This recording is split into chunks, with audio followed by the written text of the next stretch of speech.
Vapi town police સ્ટેશનના 2006ના વર્ષમાં એક મર્ડરના બનાવમાં છેલ્લા 20 વર્ષથી નાસ્તા ફરતા આરોપીને પકડી પાડવામાં ખૂબ મોટી સફળતા વલસાડ જિલ્લા ક્રાઇમ બ્રાન્ચને મળી છે.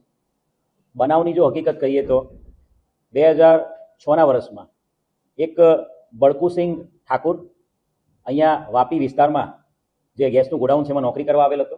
એની સાથે એના બે મિત્રો, એક સંગ્રામસિંહ ઠાકુર અને દીપકસિંહ ઠાકુર, એ પણ વાપી વિસ્તારમાં એની સાથે રહેતા હતા. આ બધા લોકો બાંદા જિલ્લો ઉત્તર પ્રદેશના વતની હતા, એટલે એકબીજાના સંપર્કમાં હતા, એકબીજાના મિત્રો હતા. આ દીપક ઠાકુર જે મિત્ર હતો ત્યાં 3 જણમાંથી એક, એ દીપકની પત્ની વૈશાલીને એક વ્યક્તિ સંજયસિંહ નામનો વ્યક્તિ એની છેડતી કરે છે. એ એની પત્નીને જણાવતા આ દીપક સિંઘે એના મિત્રો સંગ્રામસિંહ અને બળકુસિંહ સાથે મળીને આ સંજયની હત્યા કરવાનો પ્લાન બનાવ્યો હતો. અને ત્યારબાદ આ 3 જણાએ મળીને સંજયને એક ખાનગી જગ્યાએ બોલાવીને એની પર છરી વડે 3 જણાએ હુમલો કર્યો હતો અને છરીના તીક્ષ્ણ હથિયારથી ઘા કરીને એને મારી નાખ્યો હતો. અને લાશની ઓળખાણ ના થાય એના માટે આ 3 જણાએ ભેગા મળીને છરવાડા નજીક બિલખાડીની જે ખાડી છે, બિલખાડીનું પાણી, ત્યાં એને ફેંકી દીધી હતી લાશને. જે તે સમયે વાપી ટાઉન પોલીસના વિસ્તારમાં આ લાશ મળ્યા બાદ બોડી આઈડેન્ટિફાઈ કરવામાં આવી હતી. મર્ડરનો ગુનો દાખલ કરવામાં આવ્યો હતો અને આ મર્ડરના ગુનામાં જે તે સમયે સંગ્રામસિંહ અને દીપકસિંહ બંને આરોપી પકડાઈ ગયેલા હતા.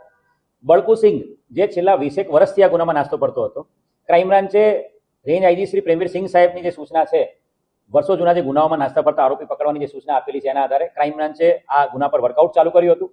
ગુનાના કેસના તમામ કાગળો, કેસ પેપર્સ, કેસ ડાયરી, પકડાયેલા આરોપીની એડ્રેસ અને એના આધારે ઉત્તર પ્રદેશના બાંદા જિલ્લામાં તપાસ ચાલુ કરી હતી.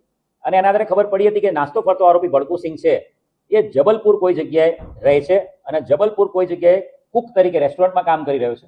અને આ ચોક્કસ હકીકત આધારે ક્રાઇમ બ્રાન્ચની એક ટીમ જબલપુર મોકલવામાં આવી હતી. 3 થી 4 દિવસ સુધી રેકી કરવામાં આવી હતી, વોચ રાખવામાં આવી હતી અને જબલપુરની આશીર્વાદ રેસ્ટોરન્ટની અંદરથી આ બળકુસિંહ ઠાકુર આરોપીને પકડી પાડવામાં મોટી સફળતા મળી છે. મર્ડરના ગુનામાં છેલ્લા 20 વર્ષથી નાસ્તો કરતો બળકુસિંહ હવે પોલીસની ગિરફ્તમાં આવી ગયો છે. અત્યારે એ આરોપી છે એને જ્યુડિશિયલ કસ્ટડીમાં મોકલી દેવામાં આવે છે.